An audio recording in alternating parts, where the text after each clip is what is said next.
Yet. I'd like to, Yoav Duek, please come up from Travis, please come up.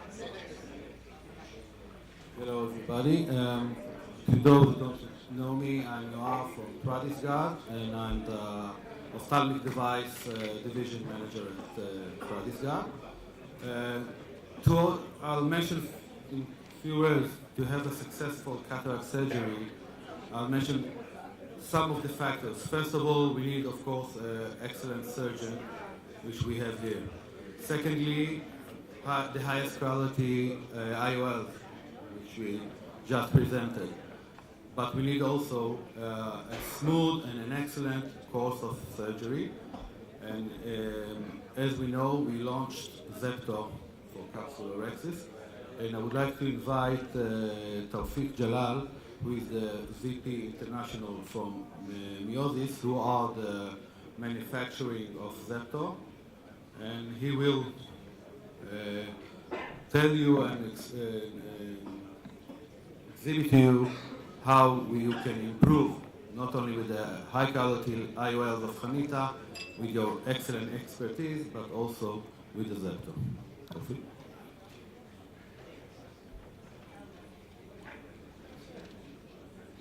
Thank you. Good morning, everybody. First, I would like to thank Laurent Gatt, a friend and a business partner that I know for almost 30 years, for inviting me to be here. So thank you to him and to his team. And we are sure that we couldn't find a better partner to promote this technology, this innovative technology to this market. So I'm here to talk to you about ZEPTO. This is a new innovation in cataract surgery. And it's going to take, I'm presenting here our results, our clinical work, some videos to you to update you on the latest news we have on this technology. So what technology are we having? So we are trying to address the,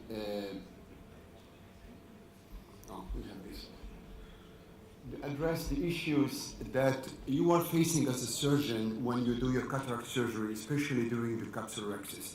The capsulorhexis, as we all know, was invented in 1991 by Gimbel and Thomas Neuhann from Germany, and nothing changed since then. And the issues you are all facing is, I know when I start my capsulorhexis, but I don't know when and where I will be landing. So the problems are with how do I get it round, circular in shape, how can I make sure I get the exact diameter I want to have, and is it centrated where I wanted to have it, on the visual axis or on the pupil centration? These are the questions that we try to answer. The second option that came on the market, it's not moving.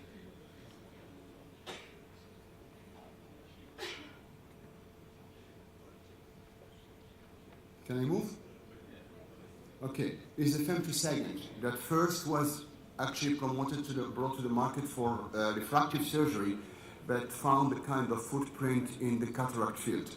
But still the issue, and I'm bringing here the numbers that we know from the US, that the basic investment is around $500,000. The click fee or the cost per patient is about $300, plus you need to move the patient from one room to the other. And we need from the clinical studies and the paper published how good or bad the capsulotomy done by the femtolaser is, and we will show the differences here. So we came up with a solution that we think is bringing new innovation to this field. It's coming in two parts. One is the disposable handpiece that will be used with each patient, and the second part of the system is the ZEPTO console. And I'm going to focus on the tip that is going into the eye to perform your precise capsulotomy. So this ring is composed on three parts, which is a soft and clear suction cup that's gonna be sitting on the capsule of the patient. There is a Nitinol capsulotomy ring that you see here that will give you a precise about 5.2 millimeter diameter and an unobstructed cup that will allow you to view where are you hitting and where are you positioning your ring on the capsular bag. So this is a well-protected technology. We have a lot of patents protecting this technology, so we don't think we will see anyone else coming and trying to do something similar. And it's not only in the US, but also in Asia and in Europe. So about 50 patents and IP protection around this product. So how does it work? So there is a nitinol ring that you see here that will be sitting actually on your capsular bag, and we will be delivering an energy that will do a one cut, the 360 degrees, in a very, very short time. And I have a question to you. When you blink your eye, how long does it take? It's about 400 milliseconds. So our energy delivery time is 4 milliseconds. It's 100 times smaller than the eye blink. And I will go in detail to say that is even 50% less than that. The effective time is only 2 milliseconds, but we will go in detail on that one. So how does it work?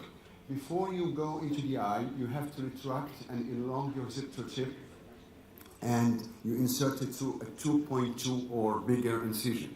So this is a video showing you the first case where the doctor is enlarging. We are stabilizing the eye with the Taunton ring. We go inside, we do a contact with the anterior capsule, we do a suction, and we deliver the energy, and we have our capsulotomy done in a few milliseconds.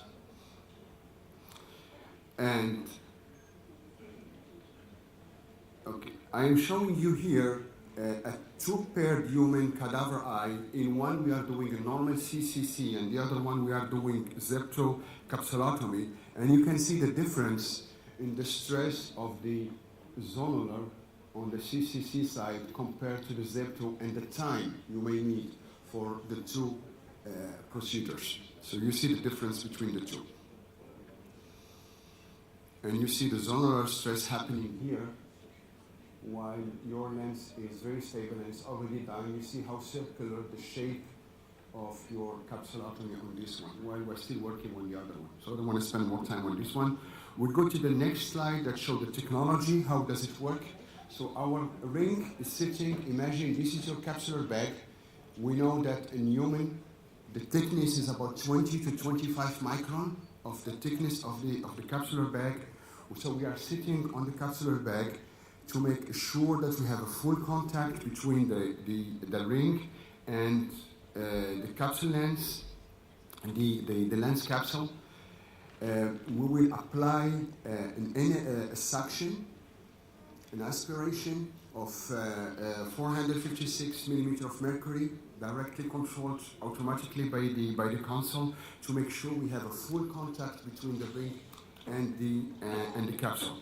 So this is going to create kind of traction and make sure we have a full contact on the entire ring, and increase the stress of the lensil on the bottom line. We will be delivering an energy that is pulsed in a pulse mode, and I will explain it later, that will lead to a rapid phase transition of the water molecule inside the capsular bag. And this will lead to a clean cut and separation of the capsular bag, and we have our capsulotomy done. Now, how does it work? What we normally do, we do a phase transition of tissue water from liquid to a gas. And this is leading to a cutting and separation effect. And we do this by delivering 1.2 joule in 4 milliseconds, but this 4 millisecond period is coming in pulse mode in 12 cycles. Actually, the real effective time of delivering this energy of 1.2 joule is only 2 milliseconds. Why we do this? Because we want to keep the control on not getting the temperature increase in the anterior chamber. And all what we need to do, because we are not cutting, we are not doing any diatomy effect, we are just steaming the cells to keep a control on the temperature. So this is why this pulse mode is the best one we have for this technology. So this is a difference on what you see on the top line on the energy in multi-pulse mode and the continuous one. Now, what I want to show to you here are three microscopic electron pictures of a normal CCC, normal capsulorhexis, a femtosecond capsulorhexis, and a ZEPTO capsulotomy. So when you do your capsulorhexis manually, no matter how good you are, and I know many doctors that can perform a very nicely, a round and circular capsulotomy, by the end of the day, this is the cut you get with capsulorhexis, because you are tearing the tissue. If you are doing or using femtolaser, that's what you get. This is a picture from a study that was published. And this is what you get when you do it with ZEPTO. So this is the inner wall of your capsulorhexis.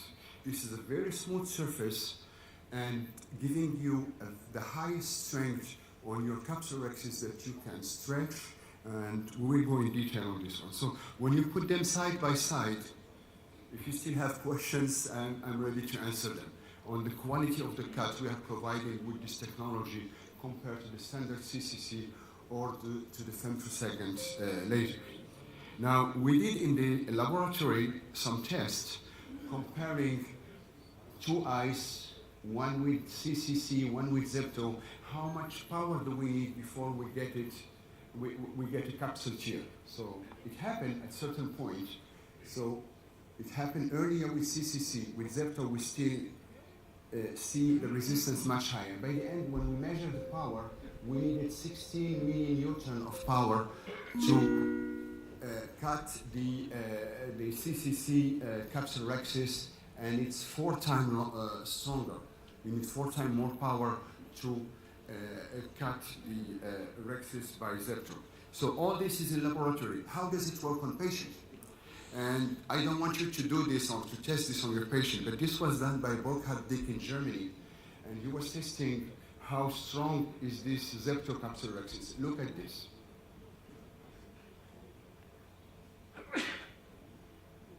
I don't know any other available device on the market today that can provide such strong capsulorhexis. And this is giving you the ability to do any cataract surgery, divide and conquer. You want to do an implant, you want to move it, and these capsulorhexis allow you the best condition to continue cataract surgery. We compared in studies that were published the impaired eye, ZEPTO to femtosecond and ZEPTO to CCC, and that was published by Thompson in ophthalmology back in 2016. What we also did is we looked at the increase of temperature. We are providing some energy that people are asking us, what energy are you producing and what is the effect in the anterior chamber? And we measured the temperature at the iris level, the A and B at the endothelium level. And we found, and the doctor who did it, found that there is no clinical significant change in temperature in the anterior chamber. And when you see here this low energy, the slide is not, I cannot move the mouse here. Oh, it's here. Okay. So because we are delivering very low capsulotomy, and oh, I have this one. Very low capsulotomy, and then the cup we have here, the silicone cup is giving us kind of protection because everything is happening between the capsular bag and the capsule ring. Now, with regard to the studies and the peer review article published, we know and we have confirmed that this is a safe and effective technology, and it's better than CCC and femto in many studies and papers. And what have we learned so far? That ZEPTO is having advantage of no zonular stress and no lens cortex effect, excellent ocular and surgical safety, high consistent capsulotomy, and no chamber temperature concern or changes. And you have the same post-op as normal CCC, so There is no adverse event in histology or pathology. A small functional edge for phaco surgery that you perform after your capsulotomy, and greater edge extentability when you do your lens implantation, and greater edge tear strength. So, another thing that I would like to ask you here is, do you know what ZEPTO means? It's a measurement unit. It's a measurement unit which is 1 million smaller than femto. And I think this word, this name, applies to this technology perfectly. And okay, now we did, as you know, we have the FDA approval since last June. We are approved in the US. We have the CE mark, and I want to share a few words with you concerning our FDA study. So we did a study with 9 surgeons in 8 centers with 100 eyes. We completed the enrollment in a very short time, in 80 days, and the FDA responded after the submission in less than 3 months. So we were very surprised to receive it. But when you look at the results we did, we were 100% matching all the endpoints. So we had only 2 issues that were related to the microscope and one to inclusion criteria. So since then, we started bringing this technology to surgeons in many countries. First country was Germany, then we went to Japan, to India, Australia. We started in the US in the summer, and we're opening the market now in Israel with the Traders Gut as our partner, and we have future markets coming like Russia, Egypt, France, South Africa, and a few other countries in the near future. What can we do with ZEPTO? It works with a normal capsulorhexis, but we also found that it's also a nice technology that can be used in very challenging cases. And I want to share with you here a few examples of cases where ZEPTO is doing a really great job. So the first one is this Intumescent Cataract, very hard one, and you see when the doctor is going into the anterior capsule, he's going under the iris with the ZEPTO device, centrated, doing the aspiration to make the full contact with the anterior capsule, and then delivering the energy.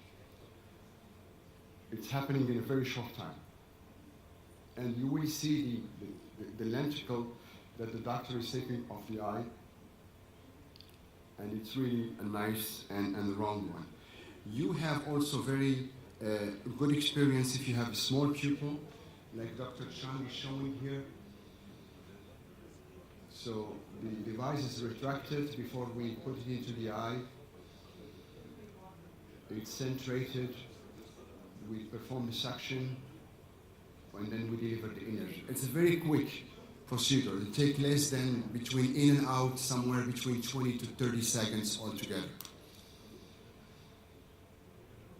And you see the capsulorhexis, how nice it looks like, round in shape.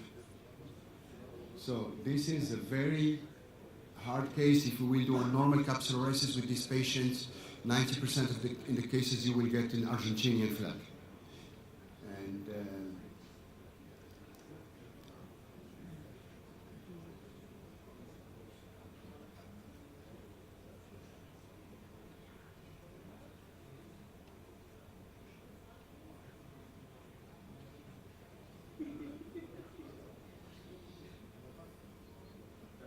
And there's a last case I would like to share with you. So we don't know what to go all the way with what's going on here. It's a zonular problem. So look at this case, how the zonulars are weak or absent on the right side, and you will have a hard time doing a normal capsulorhexis on these patients.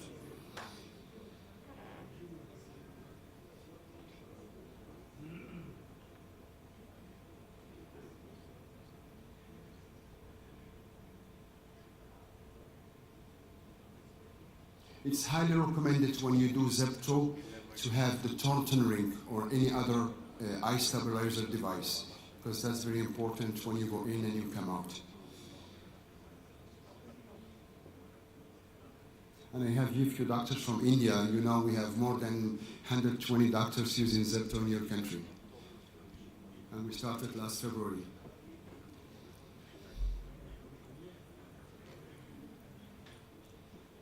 So, now we can go forward.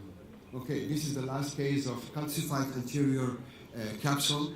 And it is really a very interesting case to see how you can perform a perfect capsulotomy on such a case, on such patient.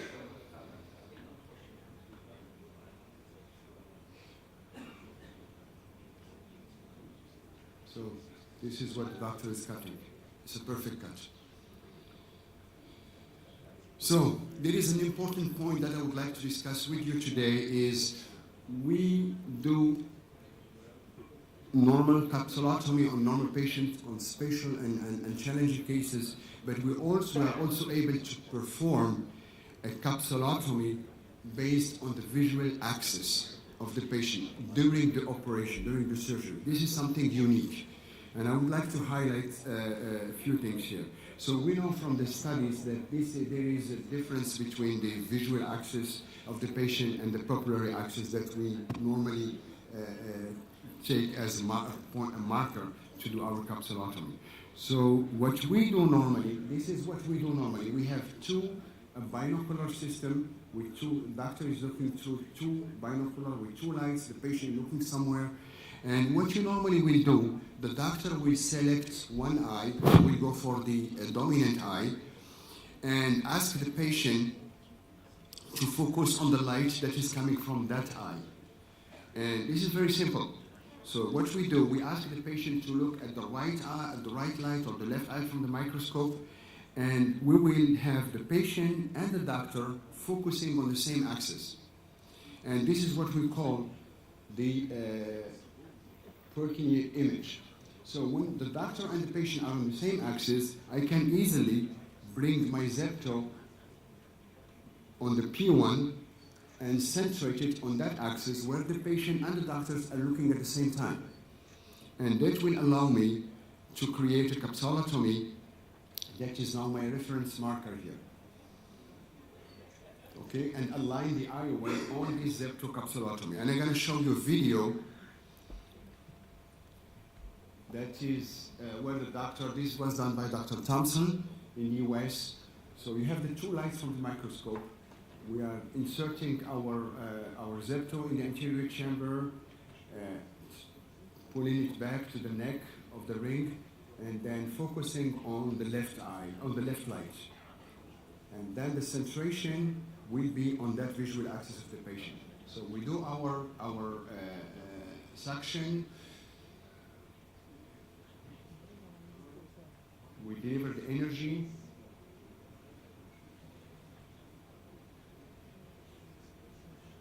And then we cut it. So after cataract surgery and lens implantation, you see now that the IOL is nicely centrated on the visual axis of the patient. This is the green circle. If we would have done on the pupillary, look at the difference in centration. And if it's with a toric lens, we will have some issue. So the visual axis centration seems to be the best solution we are offering on the top of what I talked about before this one. Now, how will this work on your practice as a doctor? Where are you working? And I think that ZEPTO can find a footprint with every doctor. If you are working in a teaching institution and you have a lot of residents coming that would like to learn to do capsulorhexis, we know what the learning curve to perform a nice and good capsulorhexis take, how many patients you need to work on before you get there. So with ZEPTO, you have a very, very short learning curve. It's also for the group of refractive doctors that are using femtosecond, and we know how much femtosecond costs.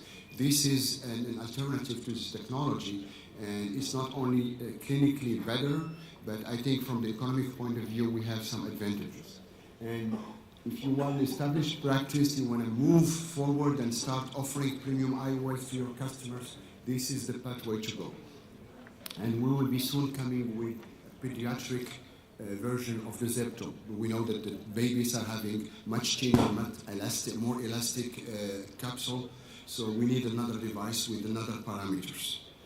Now, if we compare our technology to the femtosecond, there is the investment in $500,000 to $10,000. I think this is the price we are using also in Israel. It's the same that we are using in the US. We don't need a specific space in your OR. In 3-4 cases, you are ready to go. In the majority of the cases, the femto is for capsulotomy, lens fragmentation, and incision, but we know from many doctors that they are limiting the use of femto only to do the capsulotomy because of the clinical results we know. And the cost per case is about $300 to $400 per case for femto compared to $150. And another important point, when you do cataract with femto, you have to bring the patient to another room and then bring it back. And that process can take between 10 to 15 minutes. And we know if you do 5 to 6 a day, this is about 1 hour. In 1 hour, you can do more surgery. So, and more comparing the two technology. Now, we are making here a comparison of a doctor or a center is doing 500 cataracts with premium IOL using femto. What will be the difference in income or in saving just by switching from one technology to the other? So this is the cost. I'm not talking about the basic investment of $500,000. I'm just talking the cost per procedure. So each patient, you're going to pay $200 to $300. You're going to pay the service fee. It's about $300 to $350 or $260 per case. Switching to femto will bring you down to, okay, this is not 175 but 150. So we'll save you $185 per case. So by the end of the year, the doctor is saving over $100,000, almost $100,000. The calculation is wrong. It's not 175, but should be 150. I'm sorry for that. So it's about $100,000 in less spending just by switching from one technology to the other. So what can we say about ZEPTO? ZEPTO add value in clinical quality, in patient experience, and we divide it by the cost. And the cost is going dramatically low based on the investment and the cost per case. And as I said, we started this technology to the market this year, and we are very happy to have many happy customers. And I will be very happy also to see some names from this country on this list next year. So these are a few statements coming from doctors in the US, in South America, and in Germany.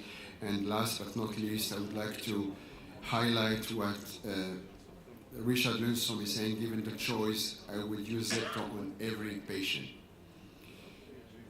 Thank you very much.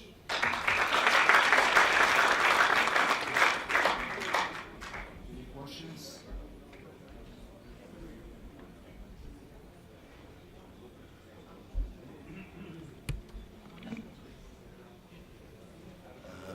My practice I have used in 6 to 7 cases. And what you have mentioned about clinically, I have judged that how stable is the capsule and zonules. It's definitely a remarkable difference, which I noticed. What are the different sizes of the capsulotomies? Or it's a fixed size? Okay, when we started developing this project, we asked about over 100 doctors, what is your desired capsulotomy? And we got an answer going from 5 to 5.4. And the peak was at 5.2, somehow. So we think, because 99% of the IOL on the market are having an optic diameter of 6 millimeter, you just want to cover the edge of it. So 5.2 seems to be the best compromise to, and now it may go up to 5.3, because some capsule may be more elastic than other. So when you are doing the suction, you may aspirate more tissue, then you cut. So when you release your aspiration, your diameter may be a little bit longer. So the average is 5.2. And there's only one model at this time. Can I ask a question? Are there any disposables? I'm here. Yes. Are there disposables or it's like reusable thing? No. The tip. The handpiece is a single-use device, is approved by the FDA and CE marked as a single-use and cannot be used on another patient. So you have to switch every time? Every time you need, it's like an IOL. I mean, it's a single-use device. Yeah. Thank you. It's like the cone you use with the femto. You use it one time, you throw it away. Can you do posterior capsulotomy? Well, we did posterior capsulotomy with this device, some clinical testing. It works.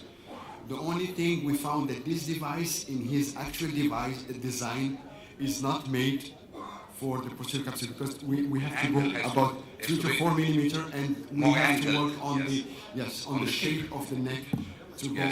But it's feasible, and I can show you after this presentation a video of a case we did with the posterior capsulotomy. Yes, it can be done. You can do it. This is the big advantage. I know it can be done. We don't have the product yet, so we tested. It can be done. So at this time, our next project is on the pediatric version for babies. Many indications you have mentioned. One of the important indication we noticed in our practice is suppose a shallow anterior chamber with a convex anterior capsule. But in such a shallow chamber, it is a little bit difficult to put this device. We are having some inclusion criteria. If your chamber is below 2.5, you should not do it. This is the only restriction we have. Right. If it's below 2.5, it's not indicated for this patient. Yes, please.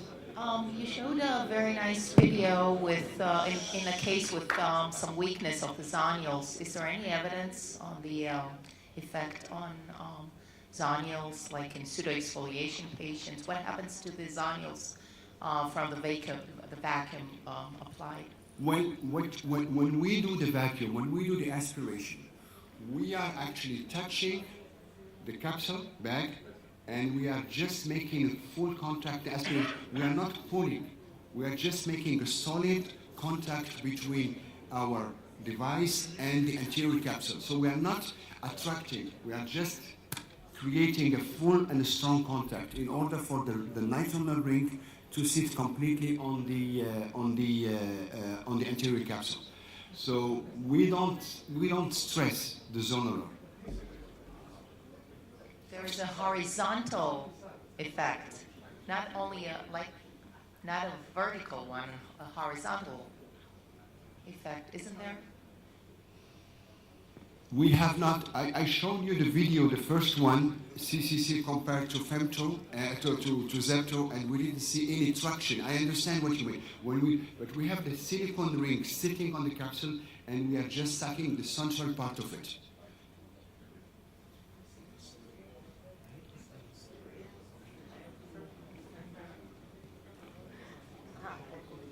The release of the suction. Oh, that's important. Yes. The release of the suction. Yeah. Is it automatic? You have to do something with it. No, this is a step. When you go in the eye, you ask for suction. The nurse will hit the button on the console. The console will do the suction. Will hit the second button on your order to say energy, and then after that there is a roller. We pull back and we re-inject 0.2 ml of what we aspirated, Visco, BSS, back in the eye to release the... You saw this in the... Yes, this is one of the surgical steps.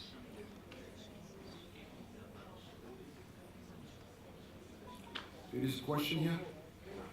Did you try to demonstrate it with I can speak up. Yes. Did you try to demonstrate it with OCT anterior segment during the procedure? No, not yet. And what happened to the hilon with this procedure? Do you use a hilon? No, what we have a list of brands of viscoelastic that we recommend during ZEPTO only. After that, you can do whatever you want. But we don't recommend Hero GV or Hero GV. Every viscoelastic or OVD that are very cohesive are not recommended for the ZEPTO because we don't want that film of viscoelastic to stay between the capsular bag and our ZEPTO. So dispersive OVD is recommended, and we have the list. And it's going to be soon on the website that you know which viscoelastic is not recommended. ואחד מהם שלא מופיע באתר זה חנית הוויסקו. הוא לא מופיע ברשימות שלו, אבל חנית הוויסקו מתאים. חנית הוויסקו is not on the list, but חנית הוויסקו is also a viscoelastic that you can use.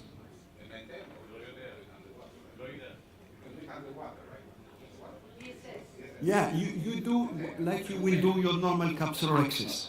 The only thing you change the instrument with ZEPTO, but all the other things remain the same. All the other surgical steps remain the same.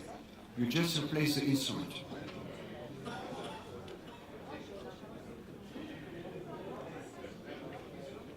Any questions? Oh, thank you very much.